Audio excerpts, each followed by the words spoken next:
Hey, Daily Doses, this is Pastor Larry here with what we call Bonus Mondays, a look back at the general topic that we looked at on the weekend with just kind of one more added insight or something that didn't make it off the cutting room floor when we were working through the message.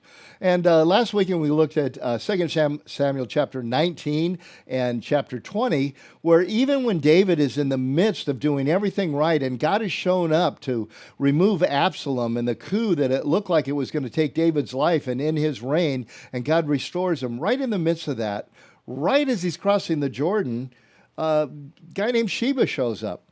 And Sheba leads another coup against David that, in the very short run, successfully causes 10 of the 12 tribes of Israel to go with him and turn their back on David.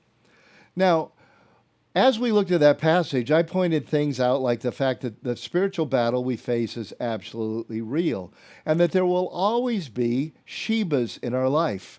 Right when we think everything is going great, out of nowhere, somebody shows up at work, somebody shows up in our community setting, something happens at our church, whatever it would be, and we go, God, what's up with this? And we saw that it's normative, it's real. One of the things I didn't have time to look at was a story from the life of, again, one of my favorite guys in the Old Testament, Daniel. You see, Daniel was a guy who constantly did the right thing. And along the way, God blessed him in so many amazing ways. He's a big hero in our Sunday school classes, the amazing adventure story of God showing up. But let's step back now, not knowing the end of the story, and let's be Daniel for a few moments, living it through. You've been kidnapped. You were castrated when you got there. You were then forced to study astrology and the occult. You had your name changed from honoring God to honoring a demon god named Baal.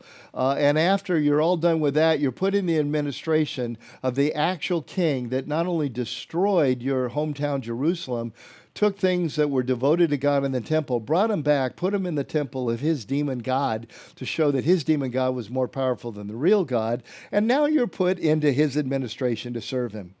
Well, you do what God says to do, showing respect to all people and understanding God's in control of who's in control, and you keep rising higher and higher. Along the way, you get to explain to Nebuchadnezzar that God Most High is not this demon god and all this enchantment and dark magic and all the stuff that you guys think astrology is the key to understanding life.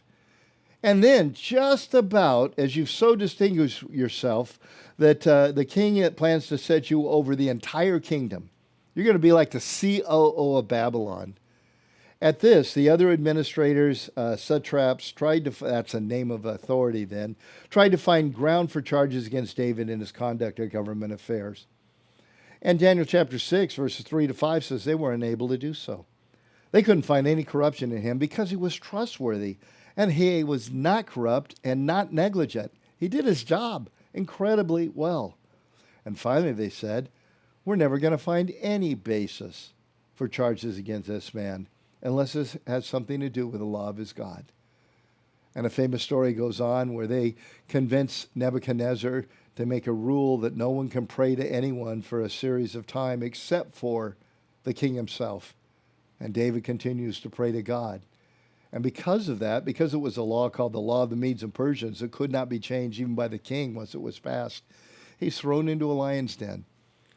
And I want to tell you, until those lions suddenly went on a high-carb diet, Daniel did not expect to live out of that. Can you imagine if you put yourself there? You're just about the peak of the peak as you're honoring God, and God has been lifted up. And now people on bogus charges cause you to be thrown to a lion's den. I want to tell you, in the midst of that, you're wondering, where's God? But it takes a mess to have a miracle, because I'll tell you where God was. God was writing Bible story out of that. That's where he was. And so I just encourage you in your life, when you look around and they're what we call this weekend the Shebas, the administrators, the people, they turn on you. It's totally unjust. It's totally unfair. Take the high road. Keep doing the right thing. And every single time, God's going to show up. And whether he shuts the mouths of the lions or they gobble you up and you wake up in heaven, you win. You win every time.